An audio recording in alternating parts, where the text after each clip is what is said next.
긴급신고 112입니다.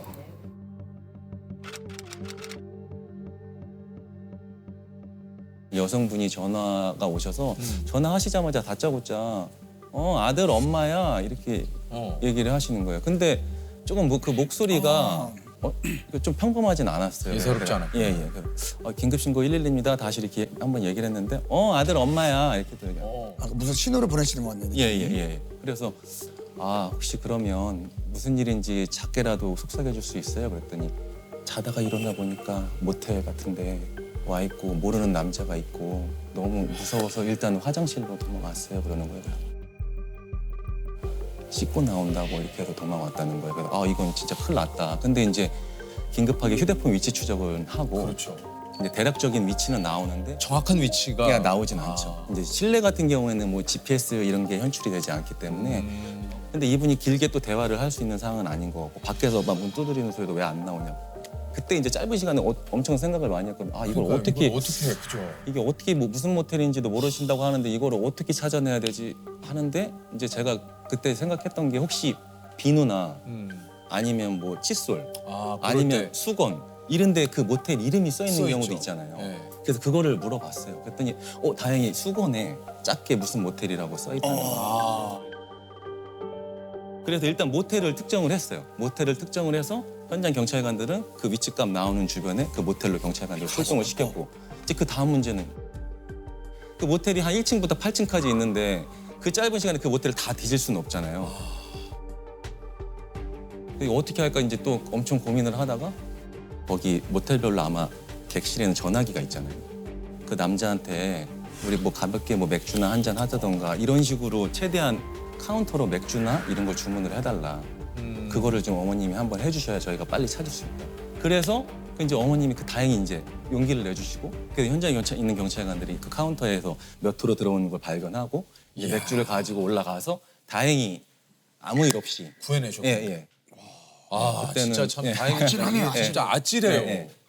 아니 본인께서도 여기 위치가 어디지도 모르고 네. 진짜 얼마나 답답하고 진짜 공포스러웠겠어요. 네, 맞습니다. 참. 데이트 폭력 말씀하시는 예. 이제는 저희도 이제 데이트 폭력이란 말을 안 써요. 쓰지 않고요. 이제 저희는 이제 교제 폭력이라고 이렇게 하더라고요. 교제 예, 이제 폭력. 데이트 폭력이 뭔가를 이제 좀 데이트라는 게 약간 긍정적인 느낌이잖아요. 이 폭력은 나쁜 건데. 네네네. 그래가지고 이제 데이트 폭력이란 말을 이제 얼마 전부터 저희도 이제 사용하진 않고. 교제 폭력이라는 교제 말씀. 폭력이라는 말로 이제 사용을 합니다. 네, 긴급신고 112입니다. 요게 얼마 전 일인데요. 이제 새벽 한 2-3시 정도 됐는데 그 택시 기사님께서 저기 밑에 지방 부산에서부터 택시를 태워서 손님을 모시고 경기도 화성 지역까지 왔는데 내리면서 뭐 혼잣말식으로 딸 죽이러 간다고 막 이런 식으로 얘기를 했다는 거예요. 근데 보통 저희가 이제 뭐 살인 사건이라든가 이런 강력 사건들이 주로 이제 모르는 사람 사이에서 일어나는 것보다 어떤 가족들이나 어떤 지인 이런 일면식이 있는 사이에서 일어나는 경우가 사실은 더 많거든요. 그러니까 저는 일단 긴급 사건으로 일단 판단을 했죠. 일단 이게 아닐 수도 있지만 또 예단을 하면 안 되니까 택시 기사님한테 혹시 그럼 또 뭐 흉기나 위험한 물건 같은 건 소지하고 있지 않았죠? 이렇게 물어봤더니 식칼 같은 거를 들고 있는 거를 보셨다는 거예요. 외투 쪽에 칼까지 소지하고 있을 때 이거 진짜 큰일 났다.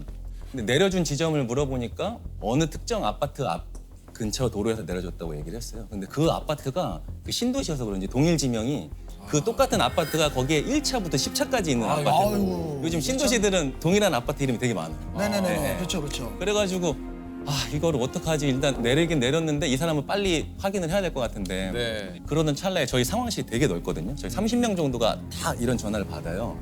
근데 저기 접수소 끝 너머에서 무슨 아파트요? 하는 저희 그 접수 동료자의 목소리를 들었어요. 들렸어요. 네.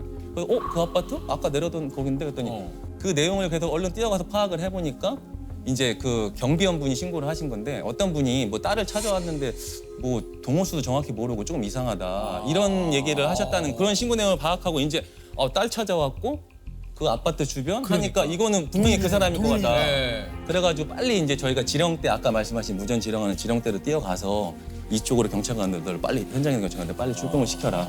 그래서 가서 흉기 두자로 식칼 압수하고 실제 바로, 흉기가 예, 있었던 예, 거네요. 바로 현행범 체포하고 해가지고. 근데 이게 제가 볼 땐 좀만 늦었어도 그러니까요. 그 경비원분이 오히려 또 어떻게 보면 또 피해를 입을 수도 있었고 또 이제 그 가족들도 아찔하다. 피해를 입을 수 있었고 아무튼 잘 예방이 돼서 진짜 예. 다행이네요. 정말 큰일이 날 뻔했네. 네네 맞습니다. 아니 실제로 그 진짜 그런 의사와 의도를 가지고 간 거였어요.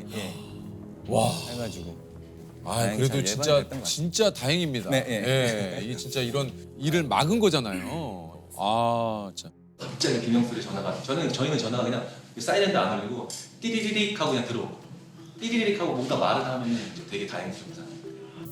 막 살려주세요. 아니면 다급하게 막 일게 하거나 아니면 그런 게 여기요. 막 이렇게 속삭일 때가 훨씬 긴장되죠.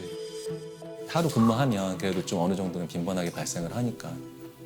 그래서 많이 못 버티고 나가는 직원들이 사실 많아요. 새로 온 직원들은 조금 당황스러운 상황이 오면 막 말도 잘 안 나온다고 그러고 위치가 확인이 안 되고 이게 막 동선이 확인 안 되고 하면 최악의 상황을 계속 혼자 근무하면서 생각을 하거든요. 해결되고 막 이런 경우가 대부분 많지만 그래도 그 시간 동안은 좀 고통스럽긴 해요. 아니 이게 이제 근데 이런 그 경찰관 분들의 기지로 이게 이제 범죄 예방한 게 이제 뭐 방송을 통해서든 언론을 통해서든 이렇게 나가게 되면 요걸 가지고 장난치시는 분들이 있다고 해요. 맞아요. 그러니까 어떻게 보면 지난번에 짜장면도 그렇고 그 이후에 그러니까요. 뭐 피자 주문, 뭐 치킨 주문 이렇게 해서 검거된 경우가 많거든요. 네네네네. 전화해서 짜장면 갖다 주세요 하고 끊고 다시 전화해서 확인해 보면 이렇게 하면 찾아오는 거 아니에요? TV 보니까 이렇게 하면 찾아오던데? 네, 이런 식으로 약간 하시는 분들이 좀 이런 방송이 나가고 나면 조금 많아져요.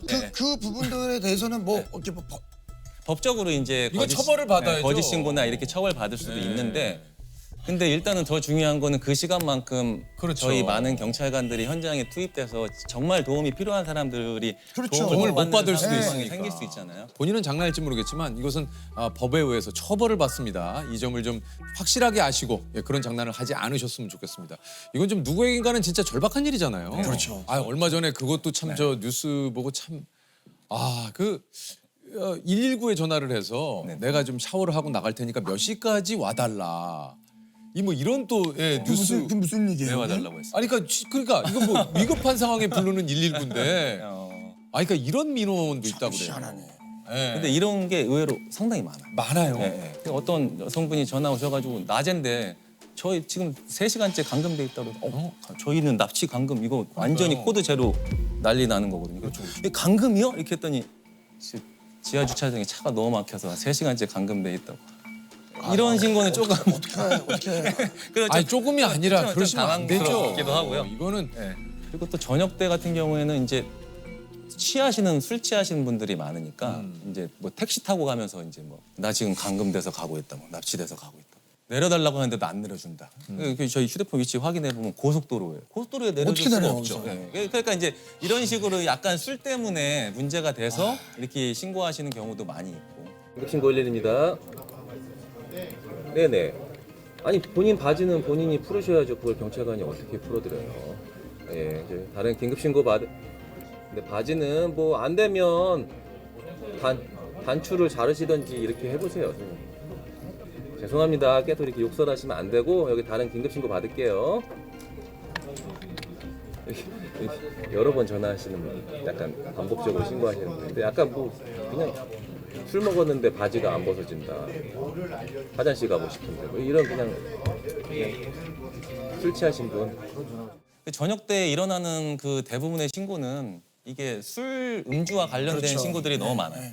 그냥 너무 만연하게 술 먹고 쓰러져 계신 분들도 많고 또 집에 안 들어가면 또 아무래도 뭐 범죄 피해 당한 것 같다, 연락이 안 실종 신고라도 된다. 하는 실종 경우도 신고하니까 또 거기에 많은 경찰관 인력들이 또 많이 소비가 되고 조금 보통 저희 이제 야간 같은 경우에는 이제 술 드시고 음주운전 하시는 분들이 되게 많다 보니까 그 관련된 제보 신고도 상당히 많아요. 차량이 뭐 비틀거린다, 네네. 아니면 어떤 사거리에 특정 차량이 신호가 바뀌어도 가지 않는다, 이런 신고가 많아서 한 번은 새벽 시간대인데 그 사거리에서 차량이 좌회전 신호가 바뀌어도 계속 가지 않는다. 아무래도 음주가 의심된다. 봤는데 그분이 이제 지나가시면서 근데 고개를 푹 숙이고 있는데 자는 음주하시고 자는 것 같긴 한데 뭐 그런 거겠죠 하고 갔는데 제가 순간적으로 혹시라도 이분이 또 몸이 정말 음주가 아니고 진짜 아파서 그런 걸 수도 있지 않을까 해서 저희가 이제 시스템상으로 전화 받으면서 소방으로 공동 대응하는 게 있거든요. 그래서 이제 경찰관과 같이 소방관을 일단 혹시 몰라서 같이 출동을 시켰는데 그분이 음주 이런 게 아니었고 약간 고령이신 분인데 운전하시다가 약간 뇌경색 아이고야. 이런 게 있으셨던 분인데 그것 때문에 이제 의식을 잃었던 거예요. 그래서 다행히 이제 구급차 소방관 여러분들도 다행이네요. 빨리 출동을 해주셔가지고 다행이에요. 소방관 네. 여러분들이 이제 응급 조치를 하셔가지고 다행히 생명에 지장 없이 이렇게 발견된 적이 있었거든요. 그 신고자와의 공조로 사건을 해결한 적도 있다 그래요. 예, 사실은 이제 112 신고가 본인이 피해를 당해서 신고를 하시는 경우도 많지만 네. 본인들이 어떤 의심 가는 거나 범죄 현장이나 이런 거에 대해서 좀 제보해 주시는 경우도 많거든요. 그래서 얼마 전에는 이제 뭐 어떤 분이 공원을 산책을 하는데 공원가에 차량이 한 대 세워져 있는데 이상하게 자꾸 그 차량 주변으로 다른 차들이 와서 잠깐 서 있다가 가고 이런다는 거예요. 그래서 잠깐 뭐를 건네받고 가고 하니까 조금 자기 생각에는 약간 그런 거 이상하다. 네, 이상하다는 거예요. 근처 자연스럽게 가면서 차량 번호 혹시 볼 수 있는지 했더니 이분이 또 약간 자연스럽게 이러시면서 가서 차량 번호를 보셔서 얘기를 해주셨어요. 그분이 이제 잘해주신 거죠 어떻게 보면. 그렇죠. 네, 그 차량 번호를 특정해서 빨리 경찰관이 갔는데 그 외국인들이 거기서 이제 마약 거래하는 그런 현장이었어요. 근데 어떻게 보면 이거는 저희가 빨리 출동한 것도 뭐 그렇지만 이분이 신고가 굉장히 제보가 잘하셨네. 결정적이었고 진짜 잘하셨네요. 이런 것도 있었고 얼마 전에는 퇴근 시간에 이제 그 어떤 아주머니가 전화하셔서 자 지금 버스 정류장인데 은행 CD기에 어떤 할아버지가 전화를 계속 하시면서 업무를 보시는데 좀 이상하다는 거예요. 그러면 저희 경찰관 출동할 때까지만 좀만 봐달라 했더니 어머님은 이제 퇴근하고 버스 타고 가야 되니까 이 버스 놓치면 안 된다고 하는데 또 이제 가버리면 그 사이 이 사람이 갈 수도 있잖아요. 네. 그래서 어머니한테 그러니까 좀만 좀만 부탁을 좀 드린다. 부탁을 좀 드리고. 저희 갈 때까지만 좀만 봐달라 해서 이제 이분 인상 차이 같은 거 파악하고 다행히 이제 통화 유지하던 찰나에 경찰관이 또 신속하게 빨리 도착했어요. 그래서 이분을 발견을 했는데 보이스피싱 피해자였던 거예요. 그래서 거의 한 7천만 원 정도를 입금을 하셨고 근데 다행히 그건 현장 경찰관이 빨리 이제 지급 정지해가지고 다행히 피해를 막았거든요. 그리고 이분이 또 더 그런 거는 내일 또 한 1억 넘는 돈까지 또 아이고. 내일 만나서 전해주기로 했다는 그 나중 그 얘기까지 들었거든요. 그래서 거의 그럼 2억 넘게 또 피해를 보실 수 있는 상황이었거든요. 그래서 이런 거는 이제 좀 이런 신고는 본인이 의심된다고 하시면 이게 설사 아니라 하더라도 이거는 허위는 아니잖아요. 그렇죠, 이게 본인이 그렇죠. 정말 의심이 가서 이상하니까. 해주신 예, 거니까 맞아요. 이런 것들이 상당히 도움이 많이 돼요. 아니 이게 정신없고 뭐 다급할 때 이걸 어떻게 신고해야 될지가 사실 또 좀 어려울 때가 좀 있거든요. 이럴 맞아요, 때 좀 맞아요. 어떻게 해야 되는지. 일단 신고하셨을 때 본인이 위치를 알고 있을 경우에는 네. 가장 먼저 위치를 얘기해 주시는 게 좋아요. 사실은 네. 위치 추적이 된다 하더라도 이게 일단 그 특정한 상황에 따라서 GPS 같은 경우는 실내 같은 경우는 잘 안 잡히는 경우도 있고 그러니까 이게 휴대폰 기지국 기반으로 이게 위치가 잡히기 때문에 사실 정확한 특정 장소가 현출되진 않고 내가 지금 여기 있다고 네네. 여기를 정확하게 특정할 수가 없다는 얘기예요. 그런 경우가 있기 때문에 주변에 보이는 간판. 가게 이름, 그쵸, 네, 간판. 네, 네. 심지어 진짜 주변에 아무것도 없다 할 때는 저희 막 전신주 번호, 전봇대 예, 번호 예. 그걸로도 사실은 위치 검색도 되고 그리고 만약에 엘리베이터에 갇혔을 때는 그 엘리베이터 안에 고유의 그 승강기 번호 그런 걸로도 검색이 되고